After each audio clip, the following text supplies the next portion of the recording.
The next factor fiction is we don't have any elite teams this season. Of course, we saw what happened with Florida and Alabama. You know, the rest of the top five, though, it doesn't feel like there's that elite separation.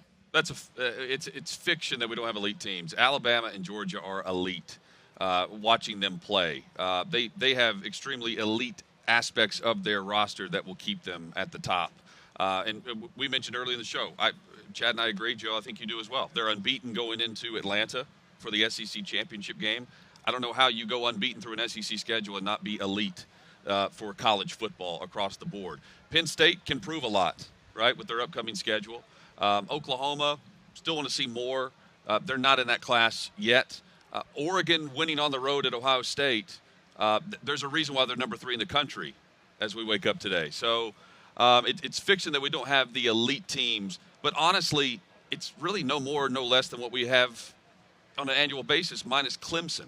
Clemson's not at the top, so everyone thinks that college football is dropping back to the median, to the middle, and it's not regressing that far. Chad, when you woke up at 4:30 this morning today, did you think we have no elite football teams this year? No, your statement is fiction. Alabama and Georgia are still elite.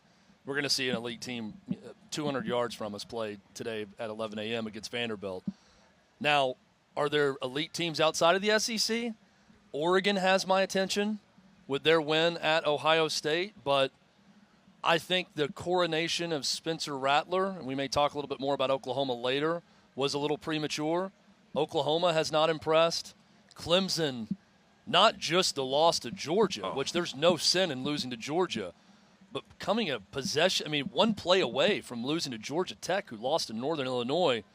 Oof. Their offense is terrible. Clemson's offense is in trouble right now, and I'm looking at Tony Elliott and thinking maybe you should have taken the Tennessee job or other ones that were offered if you're holding out for something better. I know he's being mentioned at USC as a possibility, being from Los Angeles, but I don't know if that offense doesn't improve, that a big job like that is going to hire an offensive coordinator that the previous year is this bad for Clemson. So, yes, there are elite teams, but there's not many.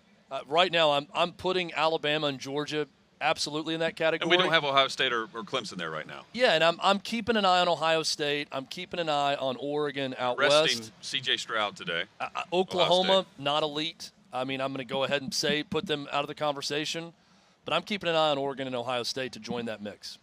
And the last one's just because I really enjoyed this guy's performance. Jake Haener should have been the Pac-12 Player of the Week. I understand he's the Fresno State quarterback and they're not in the Pac-12, but that was one of the best performances that we have seen from a college quarterback. Chip Kelly said so, that it was one of the best performances that he's seen from a college quarterback in a really long time. I missed this last Saturday night. I was too busy watching Ole Miss that I never flipped the channel. So I had to go back on YouTube to watch just how great this was. Chad came in Monday morning and reminded me I needed to go watch it. Well, which is rare, too, for Hutton because he's the night owl of the crew. If anybody's going to stay up and watch a Pac-12 after dark game, it's Jonathan Hutton, so I'm shocked that you missed that one. It was a great game. UCLA, all of the fanfare after the win over LSU and then losing to Fresno State, not great for Chip Kelly and UCLA. Haener was the story in that game.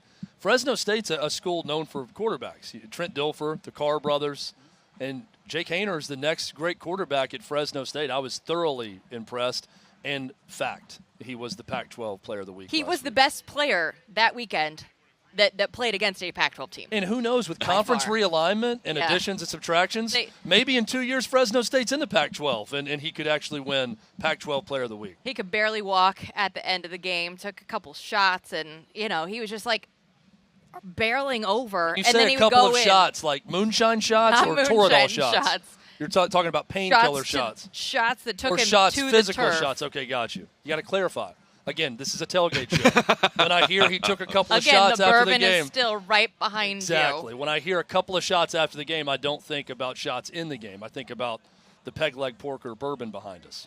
Before we get to the ridiculous SEC story of this weekend, I want to recap one of the stories that we talked about last week. So Portland State, their head coach, Bruce Barnum, said that he would buy beers, speaking of drinking, for everybody that had mentioned that they heard him on this radio broadcast. And he's like, oh, man, I got this. Like, this is going to be a great way to get some fans to show up at our game against Western Oregon. And he ended up with a $14,000 bill. He was not expecting the turnout to go so well. I think he got what he wanted because a lot of people were there watching his team, but I think it's really funny that that now he has to go out and write that check. So it's confirmed that he actually wrote the check? Like this isn't some... Hutton and I are very skeptical of this story. He is going to write the check. They did say, though, that the university might go halvesies with him since it became such a big deal. Well, so what does he do next? Like, how do you up the ante to get the fans to come back? I don't know that you can't keep this going the whole season now. You can't be putting out. I mean, $14,000 now the floor. Well, there are teams in like Conference USA that are trying to put beer gardens in the end zone just to get fans to come to the game instead of staying at home to watch the SEC. Right? So it works. I don't know if every coach will jump all in and have here's $15,000 a week to buy alcohol. Go at it. I'm surprised more people don't go the free beer route just to promote attendance. It's a brilliant attention grabber. Well, it's also so difficult to get people to go to games now. Right. I mean, everywhere has this problem. Ohio State is having historic problems getting people to go to games. I mean, it's not just at programs like Portland State.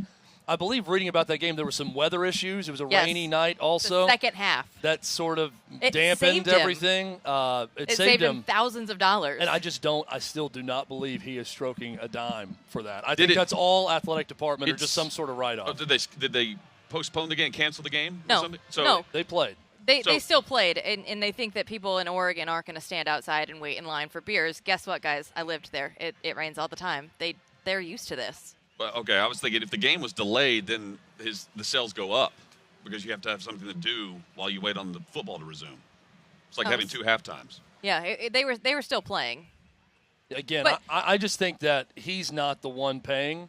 This is an athletic department promotion for people to go to the game, and it sounds better coming from the head coach. How expensive were these beers? I think they were $6. See, I mean... He's also getting a deal. Okay, let's say the coach is paying. They got the He's first not paying full freight. For free. They had the first 100 donated. Well, coach is paying cost. And the actual cost of that beer that comes out of the keg is like 72 cents per beer. So I don't think he's paying full freight. I'm naturally skeptical about things. I'm very skeptical that he's actually paying for these beers. This is brilliant, though, at Portland State. It's a great promotion. Even if this isn't real, they just spent $14,000, and everybody is talking about Portland State football for 2 weekends in a row. It's brilliant for their marketing plan.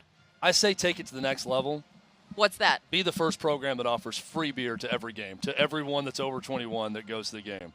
If you want people buying tickets, just do that. Just write off the cost. Let's do the experiment and see how much that costs you if you're giving away free beer to everyone who wants it. We're going to have to start at small stadiums. Yes. Portland State, for example, being a great one to start.